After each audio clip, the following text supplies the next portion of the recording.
might actually sell Haaland this game week. I might sound crazy right now, but it won't sound crazy later on in the video when I explain it to you. Also in this video, you're going to see the fixture difficulty ratings for attack and defence. You're going to get to see my planned transfers, and I'm going to tell you the best players in each position. I've got 3 free transfers at my disposal this game week. I won't be selling Henderson despite him not keeping any clean sheets yet. I wish I'd have gone for the Forest goalkeeper instead. Looks like their defence is much better. It's backing up the underlying stats from last season, and Palace isn't quite doing the same. The reason I won't be selling him is because I don't want to waste a transfer on the goalkeeper position. It has got a low ceiling. There's a high ceiling outfield, especially in attack. That's probably where I'm going to focus my transfers. It could be worse this game week. He's got United at home. It's not necessarily an easy fixture. Everton away next game week. It pains me to say it as an Evertonian, but that's a pretty easy fixture right now. Then it gets difficult against Liverpool at home. That pains me to say it as well. Forest away is not too bad, but Spurs at home is difficult as well. So the fixtures are starting to become a little bit more difficult. They had Leicester at home last game week, and they failed to keep a clean sheet.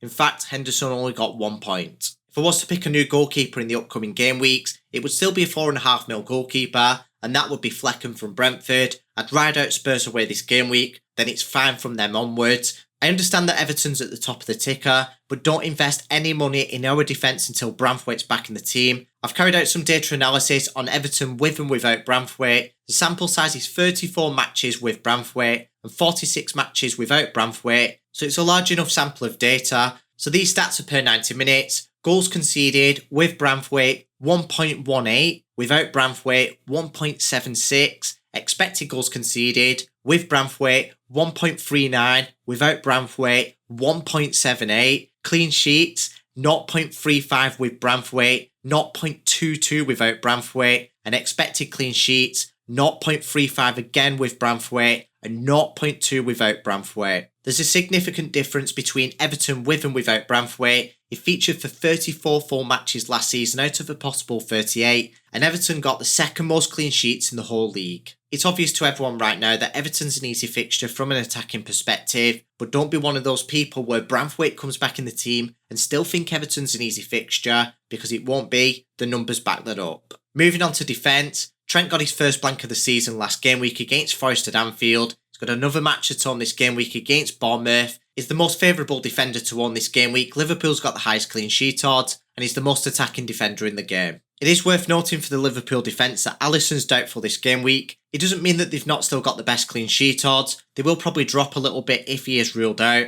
but right now we might still play anyway. Speaking of clean sheet odds, Howard Bellis has got Ipswich at home this game week, and they've got higher clean sheet odds than Arsenal, the best defence in the league, against City at the Etihad. That's of course because of the quality of the opposition's attack. Ipswich have one of the worst attacks in the league, City have one of the best. So that leaves Gabriel buried deep onto my bench, behind Fass and even Winks against Everton at home. Like I mentioned earlier, that's an easy fixture right now. I'd prefer to play Fass over Gabriel, not over Gvardiol though. They've got the second highest clean sheet odds this game week, not only because they've got the home advantage, but probably because Odegaard's injured as well. That does make it easier for City, although Arsenal at home still isn't an easy fixture. It was unfortunate that Gvardiol only played for 45 minutes last game week. I do think that rotation that was there because of the Champions League coming into it now. City's fixtures are coming thick and fast. They're going to need to keep the defenders fit, of course their attackers as well. But I'd still say Gvardiol's the most nailed defender out of that City backline.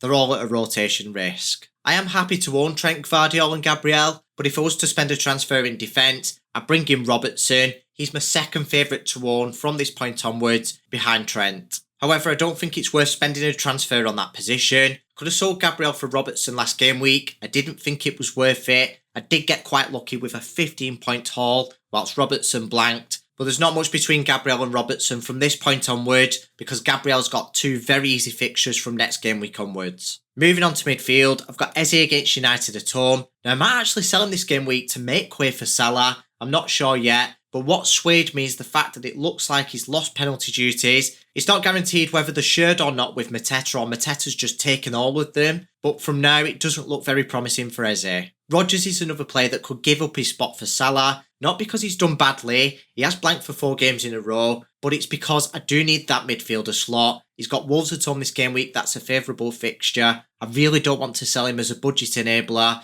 but it might possibly work for my team. I really don't want to sell him though. Not only is he getting 90 minutes every game week, he's looking good, and on the fixture difficulty ratings, Villa are still third for attackers. Whilst I slated Everton's defence earlier, I wouldn't necessarily stay away from the attackers. If Calvert-Lewin looks like he's going to play, then personally I think he's worth buying. We've got 3 easy fixtures in the next 6, 3 average ones as well, which isn't bad at all. Calvert-Lewin's the main man up front, he's on penalty duties, and he's very cheap. Another good option is McNeil, who's a midfielder. He's another cheap option. And if he carries on playing central, his underlying stats have been very promising, and I do think he'll deliver on those. Just remember with attackers, we don't necessarily target teams, we target players, and if their attacking output's good, even for a team that's doing badly in defence, then you've got to look at that player individually. United have got an average set of fixtures from this point onwards, with 1 easy one in there, which is not too bad for Bruno. The patience paid off last game week and managed to salvage an assist. His underlying stats have been promising this season. I don't think I'm going to sell him. I had the option to sell Saka against Spurs away, then City away last game week. I sat through the North London derby and he came away with 7 points. I'm very happy with that. It's City away next, which is more difficult, but I'm not losing patience now.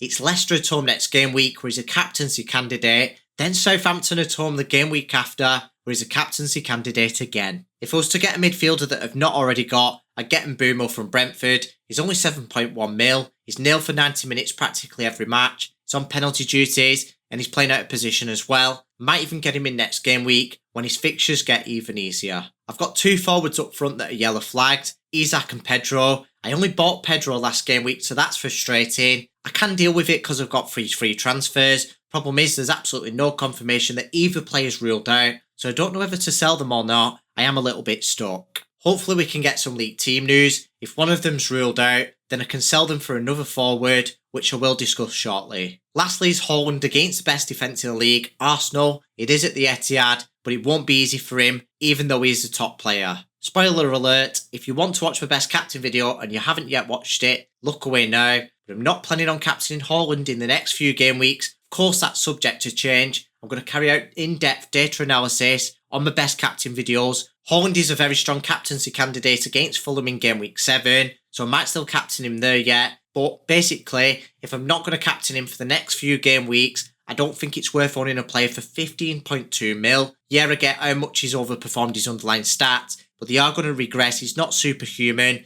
He's not going to do that all season. It's almost impossible to keep up the rate that he's had at the start of the season for the full season. That's not how probability works. Obviously, he's still a top player, and I will only go without him if I know that I'm not going to captain him in game week 7. It is difficult, but Saka at home to Southampton, I do think that's very favourable. When I think about the risk, and I'm not talking about ownership, I never base any of my decisions on ownership, I'm thinking more that if I'm not going to captain a player for 3 game weeks that's 15.2 mil, I can't really lose out too much on the points per million, and I do need to get to Salah. So right now is the easiest route to Salah. I'd have to make 2 free transfers. I'm downgrading to another forward that's maybe like Calvert-Lewin or Solanke. I like the fact that Calvert-Lewin's got favourable fixtures. It's on penalty duties. The data models favour Solanke more, but I do think I might prefer Calvert-Lewin actually. That's of course for the reasons that I mentioned earlier. I could sell Eze, I could sell Rodgers like I mentioned earlier as well. Plus if we get a leak that Isak or Pedro are ruled out,